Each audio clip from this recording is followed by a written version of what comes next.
De volta com o nosso Você Bonito, a gente vai para um assunto que vocês pedem sempre e a gente sabe que é um assunto extremamente importante, porque dependendo aí do diagnóstico e do tipo de problema encontrado no joelho, é claro que vai diminuir qualidade de vida e muitas vezes até afastar da prática da atividade física. Então hoje a gente convidou o ortopedista, Dr. João Bergamaschi, bem-vindo, para falar mais sobre o assunto e a gente tem uma dinâmica ao vivo aqui com vários esportes, como vocês podem ver na nossa mesa, para ele contar um pouquinho quais então são recomendados ou quais devem ser evitados de acordo aí com alguns probleminhas no joelho, né, doutor? Exatamente. E aí Por que é tão comum o problema no joelho, hein? É porque passa muita carga, né? A gente usa muito o joelho para poder se movimentar, andar, correr, fazer qualquer tipo de atividade. Então, quanto mais a gente usa uma estrutura, a tendência é maior ter um desgaste. Então, por isso que a gente acaba tendo mais problemas. Eu vou colocar aqui na tela, então, alguns dos problemas e diagnósticos possíveis quando a gente começa a ter uma dorzinha aí no joelho. A gente vai falar de cada um deles, mas quando eu estava passando até o programa com a Glaucia, comentei com ela que é uma curiosidade minha, tá, doutor? Quando você fala de desgastes, e aí a gente vai falar de todos esses problemas, existem pessoas que têm, então, uma fragilidade maior, uma sensibilidade maior e fazendo menos atividades podem ter maior desgaste? Existe. Existe. Existe uma questão genética que ainda a gente tem estudado cada vez mais e ainda é um fator limitante muitas vezes para a gente poder conseguir prevenir uma lesão um pouco mais grave. Então, esse componente genético pode atrapalhar um pouco. Eu imaginei, porque quando a gente fala assim, aquela pessoa que várias vezes quebra com facilidade, né? Que a gente fala, parece que tem o osso mais molinho e que nem tem numa idade tão avançada para isso, né? E quando a gente fala de desgaste, muitas vezes as pessoas pensam só na questão da articulação, da cartilagem. E a doença degenerativa é muito mais que isso. É o enfraquecimento da musculatura, enfraquecimento do tendão, é um mau funcionamento da articulação, independente se é joelho, se é quadril, se é coluna. Então a doença, na verdade, ela vem com um combo. Entendi. Não é só um ponto específico que a cartilagem está gasta. Entendi. Porque se a cartilagem estiver gasta e a musculatura estiver bem trabalhada, bem condicionada, muitas vezes acaba compensando. Sim. E esse indivíduo acaba não sentindo absolutamente nada. Entendi. Vamos começar então. A gente vai falar aqui, ó, primeiro, rompimento do LCA, ligamento cruzado anterior. Vamos mostrar aqui no nosso joelhinho e o doutor vai contar o que seria isso. O primeiro e o segundo, eles estão relacionados, né? Então, o rompimento do ligamento cruzado anterior e o ligamento cruzado posterior. São dois ligamentos que a gente tem dentro do joelho, que são os principais estabilizadores dessa articulação. Então, uma vez rompidos esses pilares, esses alicerces centrais, muitas vezes o indivíduo acaba tendo algum tipo de instabilidade. É a sensação de joelho frouxo. Entendi. De falseio, exatamente. Que vai cair assim, que vai sair do lugar. E muito por conta da característica anatômica desses ligamentos, que eles têm uma irrigação sanguínea pobre, chega pouco nutriente e ele tem um poder de regeneração pobre, muitas vezes esses casos precisam de algum tipo de intervenção cirúrgica para poder reconstruir o ligamento. Existem algumas pesquisas hoje em dia, principalmente relacionadas às células tronco, fatores de crescimento, que parece que no futuro próximo a gente vai ter uma novidade aí em relação ao poder, ao potencial de regeneração desses ligamentos. Mas ainda... O que causa esse problema? Entorse, torção. Bater então, é a principal lesão do jogador de futebol hoje em dia, por exemplo. Entendi. Então, muitas vezes o pé fica preso no gramado e ele faz algum movimento de torção. Entendi. Então, esse movimento rompe o ligamento. Tá aí, gente. Já a gente vai falar da atividade física, tá? Vamos pro próximo, que é a condromalácia patelar, que isso aparece sempre aqui. Eu posso fazer tal atividade? Tenho condromalácia patelar. Condromalácia, o nome é até bonito, né? Dá vontade de ter. Só ele é estranho. Que na verdade não.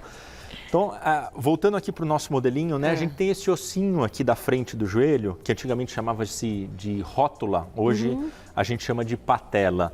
Então, muitas vezes, quando a cartilagem dessa patela ela está inflamada, ela está gasta, isso é a condromalácia.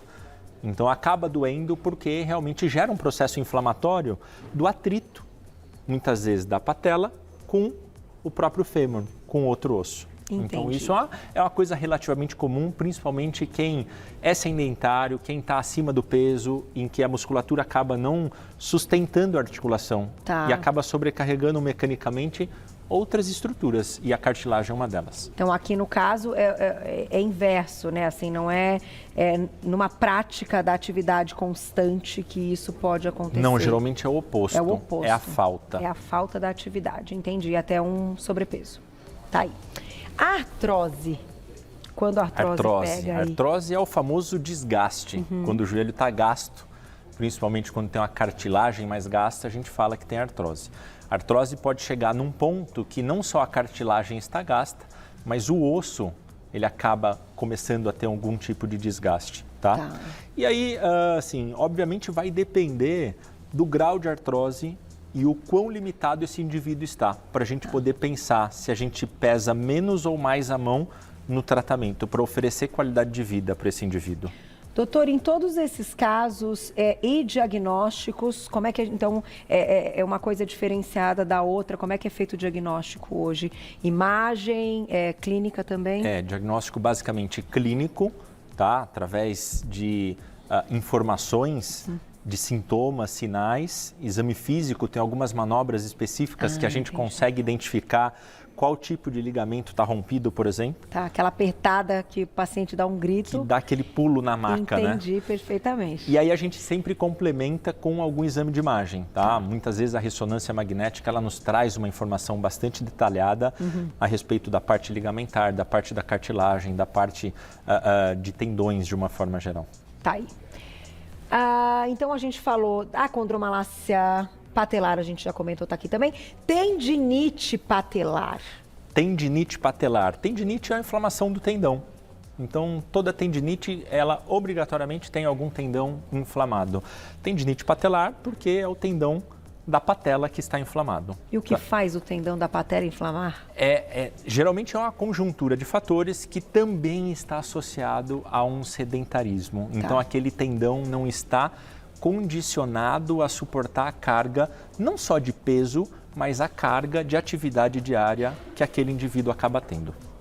Doutor, ter mais músculo protege a articulação do joelho? Protege e muito.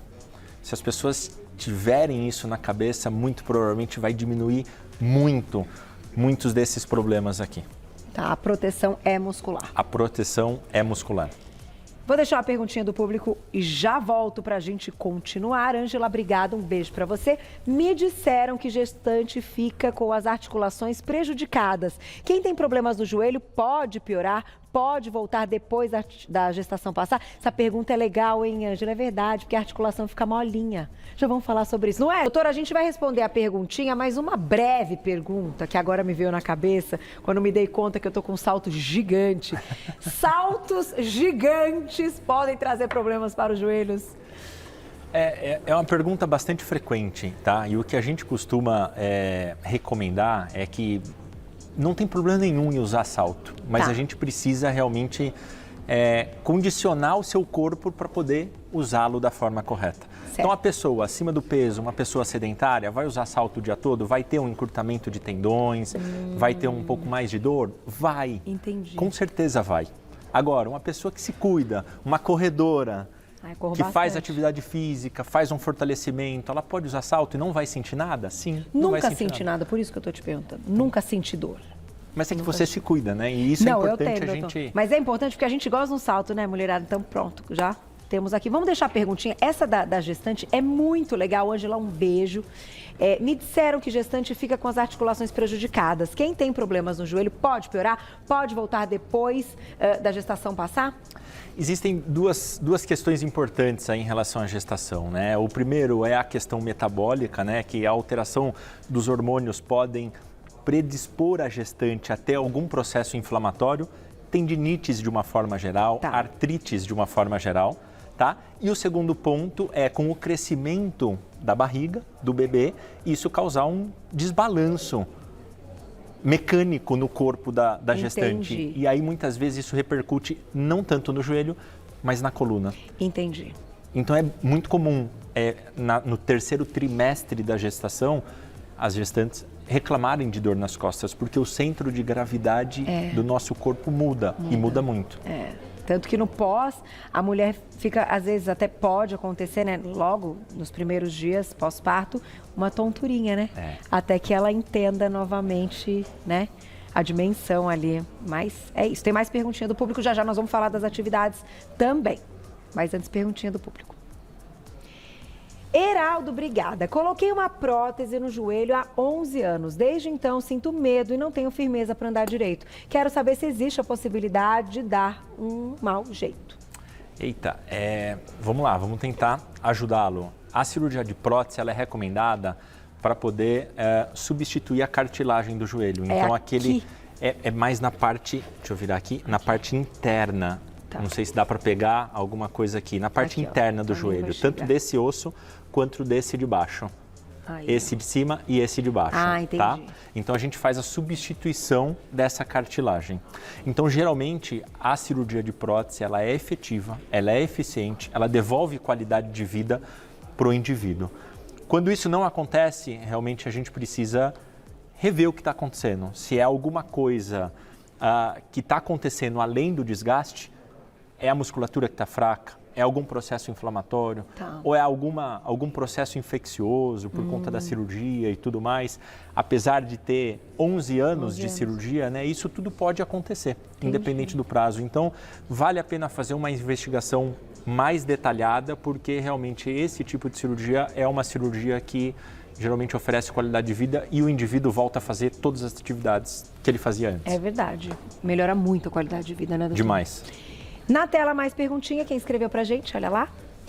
Obrigada, Gisele, um beijo. Tomar colágeno melhora condropatia? Vamos responder daqui a pouquinho, que história do colágeno que faz parte disso tudo aí.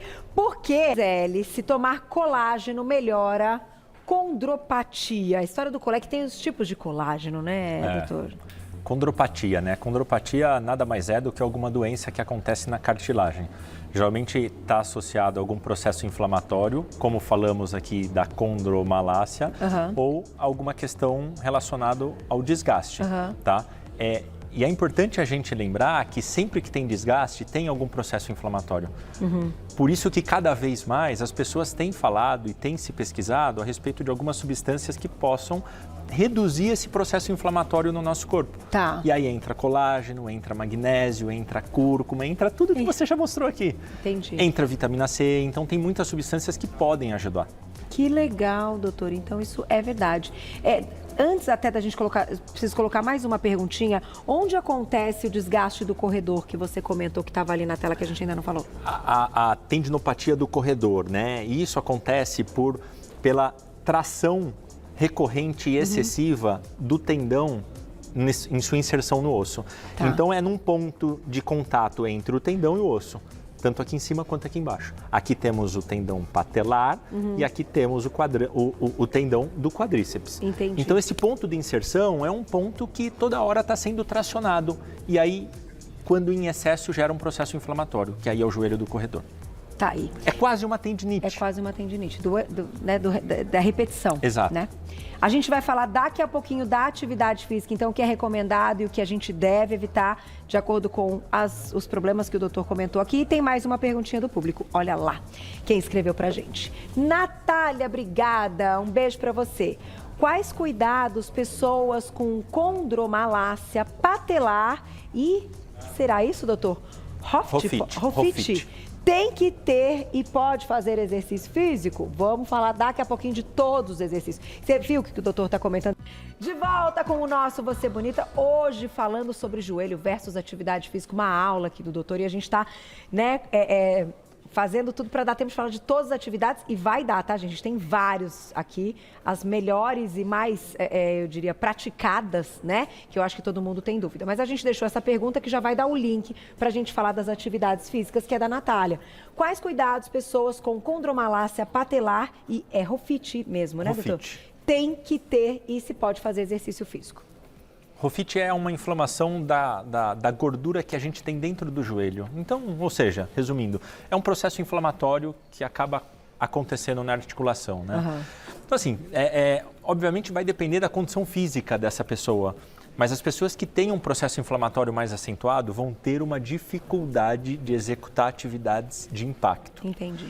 Então, a gente vai precisar focar em atividades com menos impacto e principalmente voltada a um fortalecimento da musculatura.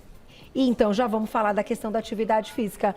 Doutor, vamos lá. Começamos por aqui, ó, pelos da frente, tá? Treino na academia, pode fazer quem tem algum probleminha aí no joelho? Pode, e geralmente é muito recomendado. A questão é que a gente precisa ter alguns cuidados em relação ao limite que aquela pessoa realmente tem, para a gente poder evitar lesões. Tá. É relativamente comum a pessoa, às vezes, exagerar ou não ter uma supervisão adequada e acabar desenvolvendo alguma lesão. Então, peso a mais do que a pessoa aguenta pode trazer um problema? Pode. Então, tem que ter bom senso e consciência para poder executar da forma correta. Mas se executada da forma correta, funciona muito. Tá aí, gente. Pode e deve ir para academia. Próximo, piscina. Exercícios na piscina são legais? Também, muito legais, principalmente pelo fato de tirarem a carga do nosso corpo. Então, a gente consegue fazer uma movimentação, ganhar resistência com a própria água, então é super recomendado. Pilates. Também é uma das formas, inclusive, de a gente tratar esses problemas. Então, mesmo aqueles indivíduos, aquelas pessoas que têm um processo inflamatório maior, um desgaste maior, muitas vezes o Pilates é uma das opções de tratamento. Então também super recomendado. Ó, então, joinha para os três aqui, por enquanto. Joinha, hein? Agora vamos ver essas aqui mais específicas. Corrida, doutor. Se eu falar não, você vai ficar brava comigo. Mas ai, doutor, é importante a gente ter a consciência que quem tem um desgaste maior, quem tem uma inflamação maior no joelho, tá, precisa fortalecer antes de ir para a corrida. E o que significa fortalecer? Exercícios ou aqui, ó, pilates, piscina, treino na academia. Que é musculação. Musculação. Ganhar músculo na perna. Antes de ter o impacto da corrida, tá?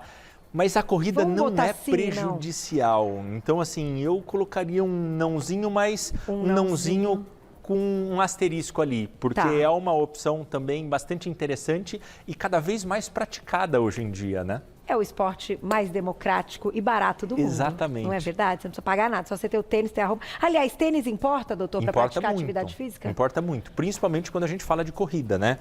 Aqui talvez a corrida interfira mais aí na questão do tênis. Tá. Então, tênis com amortecedor, tênis adequado, de acordo com a sua pisada muitas vezes. Então, isso vai interferir na qualidade não só da sua corrida, quanto no pós, se você vai sentir algum desconforto ou não. Perfeito. Doutor, vou falar da caminhada que está do seu lado, que eu acho aqui, que é o que é mais tranquilo. Caminhada sempre pode, né? Sempre pode, mas geralmente ela não é suficiente para a gente poder tratar nada.